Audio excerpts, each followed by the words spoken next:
ഇന്ന് നമ്മളൊരു reaction video ആണ് റിയാക്ട് ചെയ്യുന്നത്. ഒരു 10-20 വർഷം മുമ്പുള്ള ഒരു വീഡിയോ ആണ്. എന്തുകൊണ്ടാണ് ഇപ്പം ഇങ്ങനെ ഈ ഒരു വീഡിയോ റിയാക്ട് ചെയ്യാൻ കാരണം ചോദിച്ചാൽ, ഇപ്പോൾ സോഷ്യൽ മീഡിയയിലൊക്കെ ഒരുപാട് ചർച്ചകൾ നടക്കുന്നൊരു വിഷയമാണ്, ഒരു സംവാദമടക്കം നടന്ന ഒരു വിഷയമാണ്. ബൈബിളിലെ യേശു തന്നെയാണോ ഖുർആനിലെ ഈസ എന്നുള്ളത്. നമുക്കറിയാം, ഒരു വ്യക്തിയെക്കുറിച്ച്, ഈസാ നബി അല്ലെങ്കിൽ യേശു ക്രിസ്തു എന്ന് പറയുന്ന ഒരു ഹിസ്റ്റോറിക്കൽ ഫിഗറിനെ കുറിച്ച് ക്രൈസ്തവർ വിശ്വസിക്കുന്നത് വേറെയാണ്, മുസ്ലിങ്ങൾ വിശ്വസിക്കുന്നത് വേറെ. ഒരുപാട് അടിസ്ഥാനങ്ങളിൽ നിന്നുകൊണ്ടാണ് അവരുടെ വിശ്വാസങ്ങൾ, തിയോളജിക്കലായി ഒരുപാട് വ്യത്യാസങ്ങൾ ആ വിശ്വാസങ്ങളിലുണ്ട്, ആ വ്യക്തിയെ കാണുന്ന കാഴ്ചപ്പാടിലുണ്ട് എന്നുള്ള കാര്യത്തിൽ യാതൊരു സംശയമില്ല. പക്ഷേ historically it is A same person. ഇതാണ് അൾട്ടിമേറ്റ്ലി രാഹുൽ ഈശ്വർ ആ ഒരു സംവാദത്തിൽ പോപ്പിനെയും അതുപോലെ തന്നെ സഭയെയും എല്ലാം ഉദ്ധരിച്ചുകൊണ്ട് പറഞ്ഞത്. പക്ഷേ സഭയെയും പോപ്പിനെയും ഒക്കെ തള്ളി പറഞ്ഞുകൊണ്ട് പുതിയ ചില വാദങ്ങൾ ചില ആളുകൾ കൊണ്ടുവരുന്നു എന്നുള്ളതാണ് നമ്മളതിൽ കാണുന്നത്. അപ്പോൾ ഇനിവേ നമ്മളിപ്പം ചെയ്യുന്നത് ഒരു 10-20 വർഷം മുമ്പ് ഒരു പക്ഷേ ഒരുപാട് ആളുകൾ, ഏകദേശം എല്ലാവരും എന്ന് പറഞ്ഞ പോലെ അന്നത്തെ കാലത്തൊക്കെ ഇത്തരം വിഷയങ്ങളൊക്കെ ശ്രദ്ധിക്കുന്ന എല്ലാവരും എന്ന് പറയുന്നത് പോലെ കണ്ടൊരു ക്ലിപ്പാണ് നമ്മുടെ ഈ ഫാദർ സുലൈമാൻ. അതായത് ഇപ്പോഴുള്ള ഈ മലയാളത്തിലെ ചില ആളുകളുടെ പുസ്തകം പ്രകാരം ഖുർആനിലെ വേറെ ആരോ ആണ്, ബൈബിളിലെ യേശുക്രിസ്തു വേറെ ആരോ ആണ്. പക്ഷെ എങ്ങനെയായിരുന്നു ഈ പ്രതലം, ഇവിടെ ഉണ്ടായിരുന്ന ഈ ക്രൈസ്തവ പ്രബോധക സംഘം എങ്ങനെയായിരുന്നു ഇതിനെ മുമ്പ്, വളരെ കുറച്ച് മുമ്പ് എങ്ങനെയായിരുന്നു പോർട്രേ ചെയ്തതെന്നുള്ളതാണ് എന്നുള്ളതിന്റെ ഒരു തെളിവായിട്ടാണ് നമ്മൾ ഏകദേശം എല്ലാവരും കണ്ടൊരു ക്ലിപ്പായിരിക്കും. പക്ഷെ നമ്മൾ വീണ്ടും അതിനൊന്നുകൂടി തിരിച്ചെടുക്കുകയാണ്. എന്നിട്ട് എന്തായിരുന്നു അന്ന്, അതായത് മുസ്ലിങ്ങൾ യേശുവിലേക്ക് വരണം, യേശുവിലേക്ക് മീൻസ് അവരുടെ ഒരു ക്രൈസ്തവതയിലേക്ക് വരണം എന്ന് പറയാൻ വേണ്ടി അന്ന് അവരെങ്ങനെയായിരുന്നു പ്രസംഗിച്ചിരുന്നത്.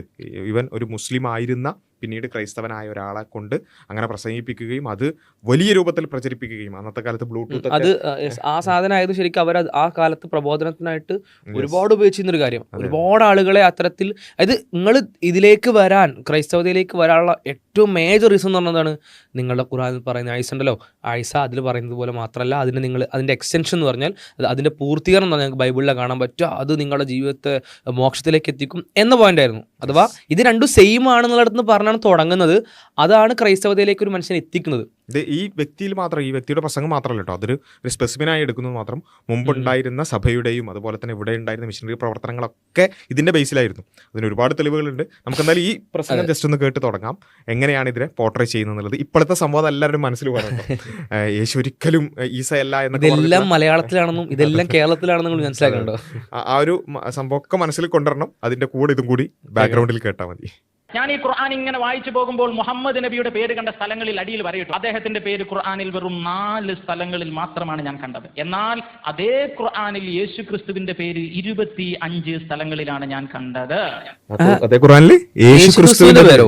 അങ്ങനെ ഈസ വേറെ ആളല്ലേ? ഈസ വേറെ ആളല്ലേ? അപ്പൊ എങ്ങനെ 25 മനസ്സിലായില്ല. ഇനി വേറെന്തോ കൊടുത്തണോ? യാശുന്നോ യേശുന്നോ ചിലപ്പോ ഉണ്ടാവും. അങ്ങനെ ഉണ്ടാവണമെന്നാണ് പറയുന്നത്. പക്ഷെ ഖുർആനിലെ യേശുവിന്റെ പേര് മുഹമ്മദ് നബിയേക്കാൾ സല്ലല്ലാഹു അലൈഹി വസല്ലം കൂടുതൽ, യേശുക്രിസ്തുവിനേക്കാൾ കൂടുതൽ എന്നാണ് പറയുന്നത്. അത് അങ്ങനെ 5 ഇരട്ടിയിലധികം. അതല്ല ഇപ്പൊ സംവദിച്ചത്, അങ്ങനെയല്ല, അല്ലാതെ പറഞ്ഞിട്ടല്ലേ സംവാദം നടത്തിയത്. നോക്കാം. എന്തായാലും സഭയൊക്കെ തള്ളുന്ന ആളുകൾക്ക് പിന്നെ പഴയ ചരിത്രം തള്ളുന്നതിന് വലിയ ഇതൊന്നും ഉണ്ടാവില്ല. എന്നാലും ഖുർആൻ 3-ാം അധ്യായം, അധ്യായത്തിന്റെ പേര് മറിയമിന്റെ കുടുംബം, 45 മുതൽ 50 വരെയുള്ള 5 വാക്യങ്ങൾ. ജിബ്രീൽ മലക്ക് മറിയത്തോട് പറഞ്ഞു. ജിബ്രീൽ മലക്ക് എന്ന് പറഞ്ഞാൽ ഗബ്രിയേൽ മാലാഖ മറിയത്തോട് പറഞ്ഞു. ജിബ്രീൽ മലക്ക് എന്ന് പറഞ്ഞാൽ ഗബ്രിയേൽ മാലാഖയാണ് കേട്ടോ. അടുത്ത സംവാദം വേണമെങ്കിൽ നമുക്ക് ചെയ്യാം. മറിയമാണ്, അത് വെച്ചാൽ കന്യാമറിയം തന്നെയാണ്, വേറെ മറിയമല്ല കേട്ടോ. വേറെ 3 സംവാദം വെക്കാം. ഒന്ന് ഗബ്രിയേലും ജിബ്രീലും ഒന്നോ, കന്യാമറിയവും മറിയവും ഒന്നോ.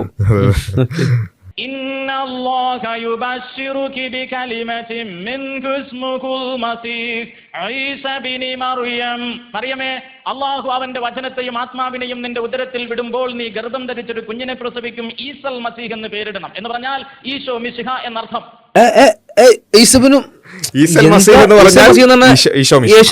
എങ്ങനെയാ? അങ്ങനെ ആവാൻ പാടില്ലല്ലോ, അങ്ങനെ അല്ലാന്ന് പറഞ്ഞിട്ടല്ലേ ഇപ്പൊ സംഭവം നടത്തിയത്.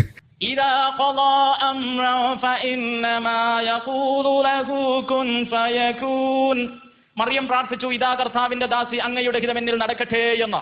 അപ്പോൾ ദൈവാത്മാവിനാലും ദൈവവചനത്താലും മറിയം ഗർഭിണിയായി എന്ന് വിശുദ്ധ ഖുർആൻ. ഒന്ന് പറഞ്ഞ ഹല്ലേലൂയ. അന്ന് ഹല്ലേലൂയ പറയിപ്പിച്ചത് ഈ ഖുർആനിൽ യേശു ഉണ്ട്, ഈസൽ മസീഹ് എന്ന് പറഞ്ഞിട്ട് ഈശോ മിശിഹ എന്ന് പറഞ്ഞിട്ടാണ് ഹല്ലേലൂയ വിളിപ്പിച്ചത്. അന്നത്തെ ഹല്ലേലൂയ വിളിച്ച ആൾക്കാരൊക്കെ ഇത് കണ്ടോ, ഈ സംവാദമൊക്കെ കണ്ടിട്ട് അവരിങ്ങനെ ഹാവൂ എന്ന് പറഞ്ഞിട്ടിരിക്കണ്ടാവും. തുടർന്ന് ഖുർആൻ പറയുകയാണ്, 9 മാസങ്ങൾക്ക് ശേഷം മറിയം ഒരു കുഞ്ഞിനെ പ്രസവിച്ചു. യഹൂദന്മാർ മറിയമിന്റെ അരികിൽ വന്ന് പറഞ്ഞു, മറിയമേ, അവിവാഹിതയായ നിനക്ക് കുഞ്ഞ് ജനിച്ചത് വ്യഭിചാരത്തിലായതുകൊണ്ട് ഞങ്ങൾ കുഞ്ഞിനെ കൊന്നുകളയുമെന്ന്. കുഞ്ഞിന്റെ വയസ്സ് 2 ദിവസം. 2 ദിവസം പ്രായമുള്ള കുഞ്ഞിനെ കൊല്ലാൻ വേണ്ടി യഹൂദന്മാർ വന്നപ്പോൾ കുഞ്ഞ് തൊട്ടിലിൽ എഴുന്നേറ്റ് നിന്ന് യഹൂദരെ നോക്കിയിട്ട് പറഞ്ഞു അത്രേ,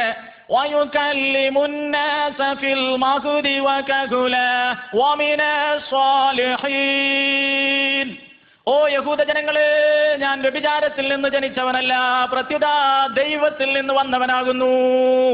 ഇത് അതിന്റെ ഇടയിൽ പറയണേ, ഖുറാന് അറബി വേറെന്തോ ആണ്, ഇയാൾ പറയുന്ന ഉത്തരം അർത്ഥം വേറെന്തോ ആണ്. അത് വേറെ കാര്യം കേട്ടോ. അത് ഇപ്പൊ ഇയാളുടെ കൂടെ ഇപ്പൊ ഏകദേശം എല്ലാവർക്കും മനസ്സിലായതുകൊണ്ട് അത് പ്രത്യേകം പറയേണ്ട കാര്യമില്ല. ഇതിൽ പറയുന്ന പോയിന്റ്സ് ഒക്കെ ഇപ്പൊ 25 തവണ ഈസ അലൈഹിസ്സലാമിന്റെ പേര് പറഞ്ഞു എന്നുള്ളതുകൊണ്ട് അദ്ദേഹം ദൈവപുത്രനാവുന്നവരാവില്ല. കാരണം അങ്ങനെ ആവുമെങ്കിൽ അതിനേക്കാൾ മുകളിലായിരിക്കും മൂസ അലൈഹി സ്വലാമിന്റെ സ്ഥാനം. കാരണം അതിനേക്കാൾ കൂടുതൽ തവണ മൂസ അലൈഹി സ്വലാമിന് അഥവാ മോശ പ്രവാചകൻ.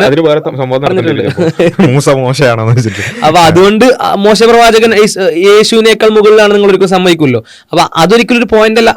മുപ്പര് പറയുന്ന കാര്യങ്ങൾക്ക് വേറെ കൗണ്ടർ ഒരുപാടുണ്ട്, നമ്മൾ അതിലേക്കൊന്നും പോകുന്നില്ല. ഈ പോയിന്റ് അഥവാ ഖുർആനിൽ പറയുന്ന ഈസ എന്ന് പറയുന്ന പ്രയോഗത്തെയാണ്, ആ പേരിനെയാണ്, വ്യക്തിയെ തന്നെയാണ് യേശുവായിട്ട് അവതരിപ്പിക്കുന്നതും അതാണ് പ്രബോധനത്തിനുള്ള ഒരു ടൂളായിട്ട് ഉപയോഗിക്കുന്നത്. ഒരുപാട് ആളുകൾ അതിലേക്കാണ് ക്ഷണിക്കുന്നത്. 2 ദിവസം പ്രായമുള്ള ഈശോ സംസാരിച്ചെന്ന് ഖുർആൻ. അടുത്ത വാക്ക് ഖുർആൻ പറയുന്നു, യേശുവിന് തൗറാത്ത് എന്നും സബൂർ എന്നും ഇഞ്ചീൽ എന്നും പേരുള്ള 3 പുസ്തകം.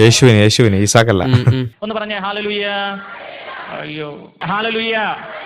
തുടർന്ന് ഖുർആൻ പറയുകയാണ്, യേശുക്രിസ്തു ഭൂമിയിൽ നിന്ന് ചെളി വാരിയെടുത്ത് പക്ഷിയുടെ രൂപമുണ്ടാക്കി അതിലേക്ക് ഊതിയപ്പോൾ അത് ജീവനുള്ള പക്ഷിയായി പറന്നു. തുടർന്ന് ഖുർആൻ പറയുന്നു, ജന്മന അന്ധനായവനെയും വെള്ളപ്പാണ്ട് രോഗിയെയും കുഷ്ഠരോഗിയെയും യേശുക്രിസ്തു സുഖപ്പെടുത്തി. മയ്യത്തായ ആളുകൾക്ക് യേശു ജീവൻ കൊടുത്തു, മരിച്ചുപോയ ആളുകൾക്ക് യേശു ജീവൻ കൊടുത്തെന്ന് ഖുർആൻ. അതിന്റെ ഇടയിൽ ഒരു തട്ടിപ്പ് നടത്തി, എന്നാണ് അത് തൊട്ടടുത്ത വാചകതാണ്, അതിട്ട് കട്ട് ചെയ്തു. ബി ഇതിനില്ല എന്ന് പറഞ്ഞാൽ ദൈവത്തിന്റെ അനുമതി പ്രകാരം, അള്ളാഹുവിന്റെ ഏകനായ സട്ടാവിന്റെ അനുമതി പ്രകാരം യേശുക്രിസ്തു മരിച്ചവരെ ജീവിപ്പിച്ചു. അത് യേശുക്രിസ്തുവിന്റെ, അതായത് യേശുക്രിസ്തു ഒരു പ്രവാചകനാണെന്നാണ് മുസ്ലിങ്ങൾ വിശ്വസിക്കുന്നത്. ആ യേശുക്രിസ്തുവിന്റെ ഒരു അത്ഭുത പ്രവൃത്തിയായിട്ടാണ് മുസ്ലിം പോലുള്ള ഒരു സ്വാഭാവിക അത്ഭുത പ്രവൃത്തി ദൈവത്തിന്റെ സഹായത്തോടെ ഒരു പ്രവാചകനിലൂടെ സംഭവിച്ചു. മനുഷ്യർക്ക് ചെയ്യാൻ പറ്റാത്ത അത്ഭുത പ്രവൃത്തികൾ സട്ടാവിന് ചെയ്യാൻ പറ്റും. സട്ടാവ് എല്ലാത്തിനും കഴിവുള്ളവനാണ്, അള്ളാഹു എല്ലാത്തിനും കഴിവുള്ളവനാണ്. ആ സട്ടാവ് പ്രവാചകന്മാരിലൂടെ എന്ത് ചെയ്യും, ചില അത്ഭുത പ്രവർത്തികൾ ചെയ്യും. അതിൽ യേശുക്രിസ്തുവിലൂടെ ചെയ്തതാണ് ഈ മരിച്ചവരെ ജീവിപ്പിക്കുക, വെള്ളപ്പാണ്ട് സുഖപ്പെടുത്തുക, അതേപോലെ തന്നെ തൊട്ടിലിൽ കിടന്ന് സംസാരിക്കുക. ഇതൊക്കെ യേശുക്രിസ്തുവിന്റെ അത്ഭുത പ്രവർത്തികളായിട്ട്, പ്രവാചകനായ യേശുക്രിസ്തുവിന്റെ അത്ഭുത പ്രവർത്തികളായിട്ട് ഖുർആൻ പറഞ്ഞതാണ്. അതിൽ ഇയാൾ എന്ത് ചെയ്തു, ബി ഇതിനില്ല എന്നുള്ളത് കട്ട് ചെയ്തു. അപ്പൊ എന്ത് ചെയ്തു, യേശുക്രിസ്തു ദൈവത്തെ പോലെ എന്ത് ചെയ്തു, മരിച്ചവരൊക്കെ ജീവിപ്പിച്ചു നാക്കി. അത് വേറെ തട്ടിപ്പ്, അതിന്റെ ഇടയിൽ പറഞ്ഞു മാത്രം. അടുത്ത വാക്ക് ഖുർആൻ പറയുകയാണ്, ഇന്ന ഫീ ദാലിക ലആയതുൽ ലകും ഇൻ കുൻതും മുഅ്മിനീൻ. യേശു സ്വർഗത്തിലേക്ക് പോയി, അവൻ ഇപ്പോഴും ജീവിക്കുന്നു, അവൻ വീണ്ടും ഈ ലോകത്തിലേക്ക് വരികയും ചെയ്യുമെന്ന്. ഇതിൽ നിങ്ങൾക്ക് ദൃഷ്ടാന്തമുണ്ട്, നിങ്ങൾ വിശ്വസിക്കുന്നവരാണെങ്കിൽ എന്നാണ് പറയുന്നത്. ആ അറബിയുടെ അർത്ഥം അങ്ങനെയാണ്. അതായത് ഇതിൽ നിങ്ങൾക്ക് ദൃഷ്ടാന്തമുണ്ട്, നിങ്ങൾ വിശ്വസിക്കുന്നവരാണെങ്കിൽ ദൃഷ്ടാന്തമുണ്ട് എന്നുള്ള അറബി വായിച്ചിട്ട് പറയണം. കാരണം മുമ്പിലുള്ളത് ക്രൈസ്തവരാണല്ലോ. അപ്പോ യേശുക്രിസ്തു സ്വർഗത്തിലേക്ക് പോയി എന്നൊക്കെ പറഞ്ഞിട്ട് പുതിയൊരു അർത്ഥം ഉണ്ടാക്കുകയാണ്. ആ അറബിയുമായി എന്തെങ്കിലും തരത്തിൽ ഈ ട്രാൻസ്ലേറ്റ് ഇങ്ങനെ പറയുമ്പോൾ ചെറിയ അങ്ങോട്ടും ഇങ്ങോട്ടും വ്യത്യാസം, അതൊന്നല്ല. ആ അറബി വാചകവുമായി അല്ലെങ്കിൽ ഖുർആൻ ആയത്തുമായി ഒരു ബന്ധമില്ലാത്ത അർത്ഥമാണ് പറയുന്നത്. ഞാൻ പറഞ്ഞത് ഈ തട്ടിപ്പും വെട്ടിപ്പും വേണ്ട. അപ്പൊ എന്തായാലും നമുക്ക് മറ്റേ കോർ ടോപ്പിക്കിലേക്ക് പോവാം. ഒരു സ്ഥലത്ത് ഞാൻ പ്രസംഗിച്ചു, യേശു ദൈവമല്ല. അപ്പൊ ഒരാൾ പറയാം യേശു ആരാന്ന് പറയാം. അള്ളാഹിനോട് ഞാൻ പറഞ്ഞു, അള്ളാഹുവെ നീ പറയണം യേശു ആരാ. ഖുർആൻ വായിച്ചു. ഖുർആൻ പറയാണ്, യേശു ദൈവത്തിന്റെ വചനമാണ്, ദൈവത്തിന്റെ ആത്മാവാണ്. 2 ദിവസം ഉള്ളപ്പോൾ സംസാരിച്ചു, ചെളി കൊണ്ട് പക്ഷിയെ സൃഷ്ടിച്ചു, രോഗികൾക്ക് സൗഖ്യം കൊടുത്തു. യേശു ആണ് കേട്ടോ ഖുർആനിൽ യേശു ഇതൊക്കെ ചെയ്തു എന്നാണ് പറയുന്നത്. ഖുർആനിലുള്ളത് ഈസാ നബിയെ കുറിച്ചാണ്. അതിന്റെ ഇടയിൽ ഇയാൾ കുറച്ച് തട്ടിപ്പൊക്കെ നടത്തുന്നുണ്ടെങ്കിലും ഈസായെ കുറിച്ച് പറഞ്ഞ, ഈസാ നബി അലൈഹി സ്വലാമിനെ കുറിച്ച് പറഞ്ഞത് യേശു ക്രിസ്തു. അതായത് ദൈവത്തോട് പ്രാർത്ഥിച്ചപ്പോൾ ദൈവത്തിന് അദ്ദേഹം കാണിച്ചു കൊടുത്തൊരു യേശു ഉണ്ടല്ലോ, അത് ഖുർആനിലെ ഈസ ആയിരുന്നു. എന്നാൽ മുഹമ്മദ് നബിയെ കുറിച്ച് ഇതൊന്നും ഖുർആനി പറഞ്ഞിട്ടില്ല. ഇതൊന്നും ഒരു നിസ്സാര കാര്യം. നിങ്ങൾ വേറെ മതക്കാരെങ്കിലും ഉണ്ടെങ്കിൽ അവരുടെ വിശ്വാസത്തെ വ്രണപ്പെടുത്താൻ വേണ്ടി പറയാമെന്ന് വിചാരിക്കരുത്. ഞാൻ എൻ്റെ ഹൃദയം തുറക്കുകയാണ്, അത്രേ ഉള്ളൂ. മുഹമ്മദ് നബി മരിച്ചുപോയാളാണ്. മദീനയിലാണ് അദ്ദേഹത്തിന്റെ കല്ലറ. എല്ലാ വർഷവും ഹജ്ജിന് പോകുന്നത് കല്ലറയിലേക്കാണ്. ഹജ്ജിന് പോകുന്ന കല്ലറയിലേക്കാണ്. ഹജ്ജുമായി ഒരു ബന്ധമില്ല ഖബർ സിയാറത്തിന്. മദീനയിലാണ് നബിയുടെ ഖബർ. ഹജ്ജ് മൊത്തം മക്കയിലാണ്. ഹജ്ജ് മൊത്തത്തിൽ മക്കയിലാണ്. മക്കയിൽ നിന്ന് മദീനയിലേക്ക് എത്ര കിലോമീറ്റർ ഒരാൾ മദീനയിലേക്ക് പോവാതെ തിരിച്ചു വന്നു, എന്നാൽ പോലെ അയാളുടെ ഹജ്ജ് പൂർണ്ണമാണ്. ഹജ്ജിന്റെ ഭാഗമേ അല്ല മദീന. ഇപ്പൊ മദീനയിലുള്ള പ്രവാചകൻ 10 കൊല്ലത്തിനൊക്കെ ഒറ്റ തവണ ഹജ്ജ് ചെയ്തിട്ടുള്ളത്, മക്കയെ പോയിട്ട്. അതായത് നബി പിന്നെ ഹജ്ജ് ചെയ്തിട്ടുണ്ടല്ലോ, അപ്പൊ ഇയാൾ പറഞ്ഞത് കല്ലറയിലേക്കാണ് ഹജ്ജ് പോകുന്നത്. അപ്പൊ നബി ജീവിച്ചിരിക്കുമ്പോൾ കല്ലറയിൽ പോയി കടന്നു, അങ്ങനെ കല്ലറയിൽ പോയി കടന്നു. ഇതാണ് ഞാൻ പറഞ്ഞത്, ഇതിലെ ഉടായ്പകൾ എണ്ണ നിന്നാൽ വേറെ ഒരുപാടുണ്ടാവും. അപ്പൊ ഇനി അതിലേക്ക് പോകുന്നില്ല. അപ്പൊ ഇനി ഇതൊക്കെ പറഞ്ഞിട്ടാണ് എന്ത് ചെയ്യുന്നത്, യേശുക്രിസ്തു ഖുർആനിൽ പറഞ്ഞ യേശുക്രിസ്തു ഭയങ്കര മഹാനാണ്, മുഹമ്മദ് നബിയേക്കാൾ മഹാനാണ് എന്ന് പറഞ്ഞിട്ടാണ് എന്ത് ചെയ്തത്, അന്ന് പ്രബോധനം നടത്തിയത്. ബാക്കി കുറച്ചും കൂടി കേൾക്കാം. അപ്പൊ ചോദ്യം ഇതാണ്, മരിച്ചുപോയ ആളെ ഞാൻ സ്നേഹിക്കണമോ അല്ല ജീവനുള്ള ആളെ സ്നേഹിക്കണമോ? ഇതാണ് എന്റെ ചോദ്യം. പിന്നീട് ഞാൻ അറബി കോളേജിൽ വെച്ച് ഒത്തിരി തർക്കങ്ങളിൽ ഏർപ്പെട്ട് ഒരുപാട് പ്രശ്നങ്ങളുണ്ട്. അതൊന്നും പറയാൻ എനിക്ക് സമയമില്ല, ഞാൻ ആ ഭാഗം കട്ട് ചെയ്തേക്കാം. കാര്യം ഖുർആൻ പറയാണ് യേശു വചനമാണ്. ഖുർആൻ പറയണേ യേശു. ഇനി വെളിപാട് പുസ്തകം 19:13 പറയുന്നെന്താ, അവന്റെ നാമം ദൈവവചനം എന്നാണ്. അപ്പൊ ഖുർആനും ബൈബിളും സെയിമായി വരുന്ന രംഗം. ഖുർആനും ബൈബിളും സെയിമായി വന്നില്ലേ? അതെ, അതാണ് നമ്മളെ പോയിന്റ്. അതാണ്. അപ്പോൾ ഇത് ബാക്കി നിങ്ങൾ കേട്ടായിരിക്കും. പക്ഷെ ഞാൻ പറയുന്നത് ഇത് കേവലം ഇയാളുടെ ഒരു പ്രസംഗം എന്നുള്ളത് മാത്രമല്ല, മറിച്ച് മുൻപ് ക്രൈസ്തവരായ ആളുകൾ മുസ്ലിങ്ങളോട് പ്രബോധനം നടത്തിയത് മൊത്തത്തിൽ ഈ ഒരു ബേസിൽ നിന്നുണ്ടായിരുന്നു. ഇതിൽ ഇയാൾ നടത്തിയ തട്ടിപ്പുകൾ അതേപോലെ നടത്തുന്നു അല്ല, അർത്ഥത്തിലല്ല പറയുന്നത്. അല്ലാതെ അതായത് നിങ്ങളുടെ ഖുർആനിൽ പറയുന്ന യേശുക്രിസ്തു അത് തന്നെയാണ് ഞങ്ങളുടെ ബൈബിളിലും പറയുന്ന യേശുക്രിസ്തു. ആ യേശുക്രിസ്തുവിനെ കൂടുതൽ അറിയാൻ നിങ്ങൾ ഇങ്ങോട്ട് വരിക എന്നൊക്കെ പറഞ്ഞുകൊണ്ട്, അതേപോലെ തന്നെ അള്ളാഹു, ഇപ്പോൾ നമ്മൾ മുമ്പുള്ള വീഡിയോയിൽ അടക്കം പറഞ്ഞിട്ടുണ്ട്, അറബി ബൈബിൾ നിങ്ങൾക്കിപ്പോൾ ജസ്റ്റ് ഞങ്ങൾ പറയുന്നത് നിങ്ങൾ വിശ്വസിക്കണമെന്നില്ല, അറബി ബൈബിൾ ജസ്റ്റ് അറബിക് ബൈബിൾ എന്ന് നിങ്ങൾ ഗൂഗിളിൽ സെർച്ച് ചെയ്താൽ നിങ്ങൾക്ക് എന്ത് ചെയ്യാൻ പറ്റും, പലതരത്തിൽ അറബിക് ബൈബിൾ കിട്ടും. അതിൽ ജസ്റ്റ് ക്ലിക്ക് ചെയ്യുക, ഒന്നാമത്തെ ചാപ്റ്റർ എടുക്കുക. ഒന്നാമത്തെ ചാപ്റ്ററിൽ നിങ്ങൾക്ക് എല്ലാവർക്കും അറിയണ്ടാവും ബൈബിളിലെ ആദ്യത്തെ വചനം, ആദിയിൽ ദൈവം എന്ന് പറഞ്ഞിട്ടുള്ള സൃഷ്ടിപ്പിനെ കുറിച്ച്, ഉൽപ്പത്തിയിലുള്ള ആ ഫസ്റ്റ് ലൈനിൽ തന്നെ ദൈവം സൃഷ്ടിച്ചു എന്നുള്ളതിന് അറബി പദം അള്ളാഹ് എന്നാണ്. അപ്പം ഇതൊക്കെ വെച്ചിട്ടാണ് അവർ പറയുന്നത് നിങ്ങളും പറയുന്ന ദൈവം ഏകനായ സട്ടാവ് കർത്താവ് ഒന്ന് തന്നെയാണ്, നിങ്ങളുടെ ഖുർആനിൽ പറയുന്ന യേശുക്രിസ്തുവിനെ കുറിച്ചാണ് ഞങ്ങൾ പറയുന്നത് എന്ന് പറഞ്ഞുകൊണ്ടാണ് അന്ന് സുവിശേഷ പ്രവർത്തനം നടത്തിയത്. അന്ന് ഈസ്റ്റ് ഇന്ത്യ കമ്പനിയുടെ കൂടെ, ബ്രിട്ടീഷുകാരുടെ കൂടെ ഒരുപാട് മിഷണറിമാർ ഇവിടെ വന്നു. അതേപോലെ പ്രധാനമായിട്ടും വന്നത് കൊൽക്കത്തയിലും അതുപോലെ തന്നെ പിന്നെ കേരളത്തിലടക്കം വന്നിട്ടുണ്ടായിരുന്നു. അവരെല്ലാവരും നിരന്തരമായി പ്രബോധനം ചെയ്തത് ഈ കാര്യമായിരുന്നു.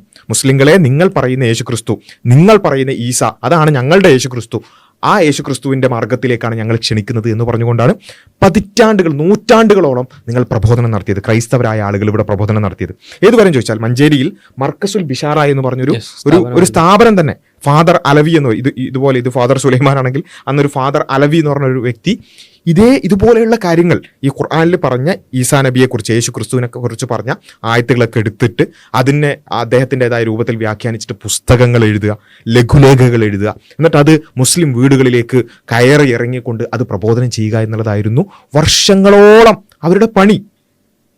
ഇതായിരുന്നു ചെയ്തിരുന്നത്. എന്നിട്ട് ഇതൊക്കെ ചെയ്ത്, അതെന്ന് വെച്ചാൽ ഞാൻ പറയുന്നത് കുറെ മുമ്പുള്ളത് മാത്രമല്ല, ഏതാനും പതിറ്റാണ്ട്, ഇത് ഞാൻ പറഞ്ഞു 10-20 വർഷം മുമ്പുള്ള ഇത് വളരെ ഈ വ്യക്തി ഇപ്പോഴും പ്രബോധനം നടത്തിക്കൊണ്ടിരിക്കുന്നുണ്ട്. 1-2 വിഷയങ്ങൾ ഉണ്ടായെങ്കിൽ പോലും അതെ തുടരുന്നുണ്ട്. അപ്പോൾ ഏതാനും വർഷങ്ങൾക്ക് മുമ്പ് വരെ ക്രൈസ്തവ ലോകം മുഴുവനായി എന്ന് പറയുന്നത് പോലെ ഈ കാര്യമായിരുന്നു പറഞ്ഞിരുന്നത്. എന്നിട്ട് ഇപ്പോൾ മുസ്ലിങ്ങളോട് ഇത്തരത്തിലുള്ള സംവാദങ്ങൾ കൊണ്ട് തങ്ങൾക്കൊരു നേട്ടമല്ല ഉണ്ടാകുന്നത് എന്ന് തിരിച്ചറിഞ്ഞുകൊണ്ട് എന്താ അറിയില്ല. അതേപോലെ തന്നെ മുസ്ലിങ്ങളോട് ഒരു ഭയങ്കരമായ മുസ്ലിം വിരുദ്ധതയും അതൊക്കെ പ്രകടിപ്പിക്കാനുള്ള ചില ന്യായങ്ങളാക്കി മാത്രം ഇങ്ങനെ പറയാം. ഇതിലിപ്പോൾ ഒന്നാമത്തെ ഞാൻ ആലോചിക്കുന്നത് വെച്ചാൽ, ഇത് ഇനിയിപ്പോൾ ആയിക്കോട്ടെ, ബൈബിളിൽ പറയുന്ന യേശു അല്ല ഖുർആനിൽ പറയുന്ന ഈസ എന്ന് ക്രൈസ്തവരായ ആളുകൾ ഇവരിങ്ങനെ പറഞ്ഞുകൊണ്ട് നമുക്കൊരു പ്രശ്നം വരാൻ പോകുന്നില്ല.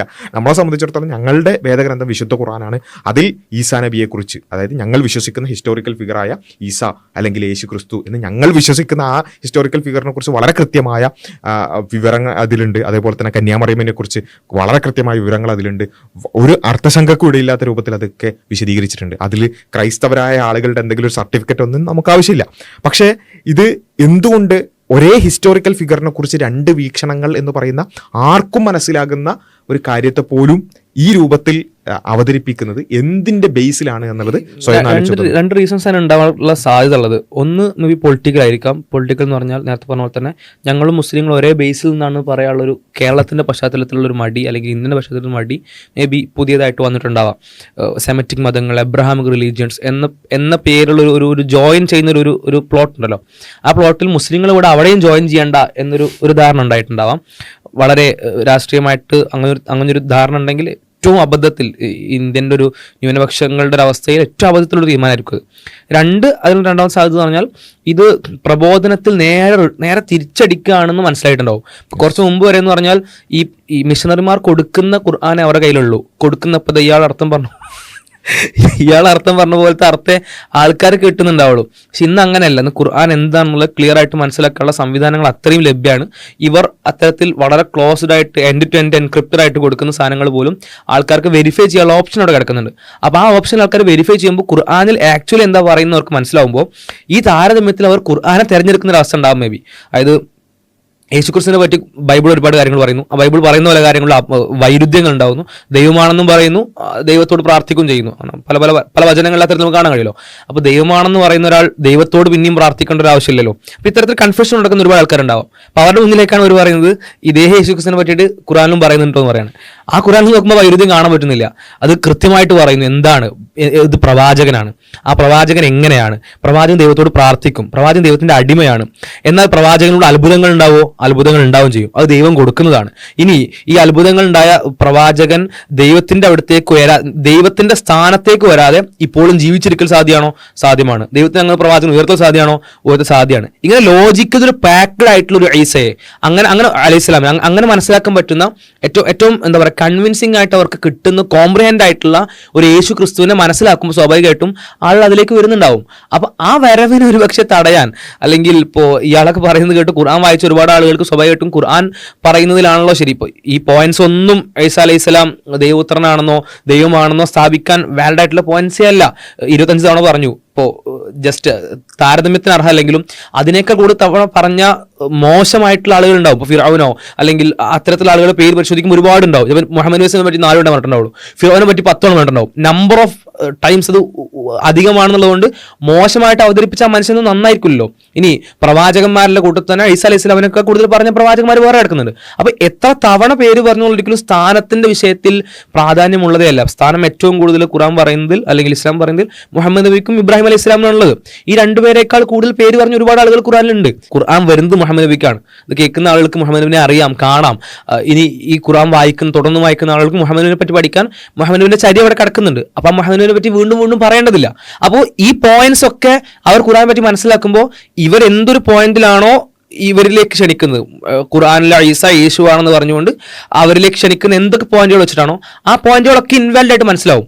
പക്ഷെ അവരുടെ മുന്നിൽ അപ്പോഴും ഉണ്ട് ഖുർആനിലെ ഈസ, ബൈബിളിലെ യേശു. ഈ പോയിന്റ് അവർ താരതമ്യം ചെയ്യുമ്പോൾ ഖുർആൻ വളരെ ലോജിക്കലി കോംപ്രിഹെൻഡ് ആയിട്ടൊരു പ്രവാചകനെ പറ്റി പറയുന്നു. അവിടെ എല്ലാത്തിനും വെൽ ആൻസർ ഉണ്ട്. എന്തുകൊണ്ട് അത് സംഭവിക്കുന്നു കൃത്യമായ ആൻസേഴ്സ് ഉണ്ട്. മറ്റിടത്താണെങ്കിൽ ഒരുപാട് വൈരുദ്ധ്യങ്ങൾ കാണുന്നു. ആ വൈരുദ്ധ്യങ്ങളെ എങ്ങനെ മനസ്സിലാക്കണമെന്ന് അറിയാത്ത ഒരുപാട് അവസ്ഥകൾ കാണുന്നു. അവിടെ ആ പ്രബോധനത്തിൽ ഇനി എല്ലാവർക്കും ഖുർആനും ബൈബിളൊക്കെ ലഭ്യമായ ഒരു കാലത്ത് അത് ഇനി മുന്നോട്ട് പോക്കില്ല എന്ന് മനസ്സിലാക്കിയത് കൊണ്ടുകൂടി ആവണം ഈ യൂട്ടേൺ എന്നാണ് മനസ്സിലാക്കുന്നത്. അവിടെ ഒരു കുറെ ഗ്യാപ്പുകൾ ഉണ്ട് ശരിക്കും പറഞ്ഞാൽ. ഒന്നാമത് ക്രൈസ്തവതയുടെ അടിസ്ഥാന തിയോളജി ട്രിനിറ്റി, ഒരു ലോജിക്കലി ഒരു ത്രിയേകത്വം, 3 ആളത്വങ്ങൾ അതേ സമയത്ത് ഒരു വ്യക്തി എന്നൊക്കെ പറയുന്ന ആ ഒരു കാര്യത്തിനെ ആളുകൾക്ക് മനസ്സിലാക്കി കൊടുക്കാൻ ഒന്നാമത് ത്രിയേകത്വം വിശദീകരിക്കാനും ഇത്രയും കാലമായിട്ടും ലോജിക്കലി അത് എക്സ്പ്ലെയിൻ ചെയ്യാൻ പറ്റുന്നില്ല. അതൊരു ഭാഗത്ത്. രണ്ടാമത് നേരത്തെ പറഞ്ഞതുപോലെ ആരാണ് യേശു ആണല്ലോ കേന്ദ്ര കഥാപാത്രം ബൈബിളിൽ. അപ്പം ബൈബിൾ മീൻസ് പുതിയ നിയമത്തിൽ. അപ്പോൾ അതിൽ ആരാണ് യേശു എന്ന് ചോദിക്കുമ്പോൾ ഒരേ സമയത്ത് ദൈവമാണെന്നും ദൈവപുത്രനാണെന്നും അതേ സമയത്ത് തന്നെ എൻ്റെയും നിൻ്റെയും കർത്താവ് ഏക കർത്താവ് എന്ന് പറയുകയും ദൈവത്തോട് പ്രാർത്ഥിക്കുകയും ചെയ്യുന്ന യേശുവിനെയും കാണുകയാണ്. ഇത് സ്വാഭാവികമായിട്ട് ബൈബിൾ വായിക്കുന്ന ഒരാൾക്ക് പോലും ആരാണ് ശരിക്കും യേശു എന്നുള്ളൊരു ചോദ്യം ഉണ്ടാവും. ആ ചോദ്യത്തിന് വളരെ കോംപ്രിഹെൻഡ് ആയ ഒരു ഉത്തരം കിട്ടുന്നത് ശരിക്കും പറഞ്ഞാൽ ഇസ്ലാമിക് തിയോളജിയിലാണ്. ഇപ്പം ക്രൂശീകരണത്തെക്കുറിച്ചാകട്ടെ അങ്ങനെയുള്ള ഒരുപാട് ക്വസ്റ്റ്യൻ മാർക്കുകൾക്ക് കൃത്യമായ ഒരു ഉത്തരം ഇസ്ലാമിക് തിയോളജിയിൽ കിട്ടുകയാണ്, ഖുർആനിൽ കിട്ടുകയാണ്. അപ്പം ആ ഒരു ഉത്തരം ലോജിക്കലി വളരെ സൗണ്ടായൊരു ഉത്തരം കിട്ടുന്നിടത്തേക്ക് ആളുകൾ പോകുന്നത് തിരിച്ചറിഞ്ഞത് കൊണ്ടായിരിക്കാം ഒരു പക്ഷേ ഇപ്പം ഇങ്ങനെ ഒരു യൂട്ടേൺ. അല്ലെങ്കിൽ ഇപ്പോൾ തങ്ങളുടെ ഇത്രയും കാലത്തെ മൊത്തം ചരിത്രത്തെ റദ്ദ് ചെയ്തിട്ട് ഒരാൾ ഇങ്ങനെ കുറച്ച് ആൾക്കാർ ഇങ്ങനെ വരണ്ട. അത് തന്നെ സഭയും അതേപോലെ തന്നെ ഇവിടെയുള്ള മറ്റ് ആളുകളും ഒക്കെ പല ആളുകളും ഇപ്പോഴും ഈ പറയുന്ന ഒരേ ഹിസ്റ്റോറിക്കൽ ഫിഗർ ആണെന്നുള്ള ആ ഒരു അതിൽ തന്നെയാണ് ഉള്ളത്. ഇപ്പം ഈ സംവാദത്തിലടക്കം ആ ഒരു സഭയുടെയും അതേപോലെ തന്നെ പോപ്പിന്റെ ഒക്കെ ഉദ്ധരണികൾ അവിടെ ഉദ്ധരിച്ചിട്ടുണ്ടായിരുന്നു. സഭയും പോപ്പൊക്കെ ഇപ്പോഴും അത് തിരുത്താതെ തന്നെ അങ്ങനെ തന്നെയാണ് നിലകൊള്ളുന്നത്. ഒന്നും വേണ്ട, ഇപ്പോൾ ഈ അബ്രഹാമിക് അക്കോർഡ് ഉണ്ടല്ലോ, ഈ എന്താണ് അതിനൊക്കെ പോലും ബേസ് എന്താണ്? ഈ അബ്രഹാം എന്ന് പറയുന്നത് 3 മതങ്ങൾക്ക്, ജൂത, ക്രൈസ്തവ, ഇസ്ലാം മതങ്ങൾക്ക് ഒരേ ഹിസ്റ്റോറിക്കൽ ഫിഗർ ആണ് ഈ പറയുന്ന അബ്രഹാം എന്ന് പറയുന്നത്. ഇബ്രാഹിം എന്ന് മുസ്ലിങ്ങൾ വിളിക്കുന്ന അബ്രഹാം എന്ന് വിളിക്കപ്പെടുന്ന ആ ഒരു വ്യക്തി. അപ്പോൾ ഹിസ്റ്റോറിക്കലി അബ്രഹാം എന്താണ് ഒരാളാണ്. ഇപ്പൊ ഇവർ വേണമെങ്കിൽ ചിലപ്പോൾ നാളെ പിന്നെ അമേരിക്കനോടും ഇസ്രായേലിനോടും അതേപോലെ തന്നെ ഈ അബ്രഹാം അക്കോർഡ് പിന്നെ സൈൻ ചെയ്യാൻ കാത്തു നിൽക്കുന്ന രാജ്യങ്ങളോടൊക്കെ ചിലപ്പോൾ സംവാദത്തിന് പോകും. അബ്രഹാം അല്ല ഇബ്രാഹിം ബൈബിളിലെ അബ്രഹാം തന്നെയാണോ ഇബ്രാഹിം എന്ന് ചോദിച്ചിട്ട് അവരോടൊക്കെ സംവാദം, ട്രംപിനോടൊക്കെ സംവാദം നടത്തിയ നല്ല രസം ഉണ്ടാവും. അപ്പൊ ഇനിവേ അതും കൂടി ഒന്ന് സജഷൻ പരിഗണിക്കണം. എന്തായാലും കുറെ സംവാദം നടക്കാണല്ലോ, ട്രംപിനോടൊരു സംവാദം നടത്തിക്കോളി, അബ്രഹാമും ഇബ്രാഹിമും ഒന്ന് തന്നെയാണോ എന്നുള്ളൊരു സംവാദം കൂടി നടത്തട്ടെ എന്ന് മാത്രം. എന്തായാലും ഇത് കാണുന്ന ആളുകളെ സംബന്ധിച്ചിടത്തോളം ഈ പറഞ്ഞ ഒരു വെറി, അതുപോലെ തന്നെ ഒരു വെറുപ്പും വിദ്വേഷവും മാറ്റിവെച്ചുകൊണ്ട് ഈ വിഷയങ്ങളെ വളരെ നന്നായി സമീപിക്കുന്ന ആളുകളെ സംബന്ധിച്ചിടത്തോളം കാര്യങ്ങൾ വളരെ വ്യക്തമാണ്. അത് കൂടുതൽ അത്തരം വിഷയങ്ങൾ പഠിക്കാനുള്ളൊരു അവസരമായി ഇത്തരം കാര്യങ്ങളൊക്കെ മാറട്ടെ എന്നുള്ളത് മാത്രമാണ് സൂചിപ്പിക്കാനുള്ളത്. ഇത്തരം വിഷയങ്ങൾ കൂടുതലായി നമുക്ക് വഴിയെ സംസാരിക്കാം.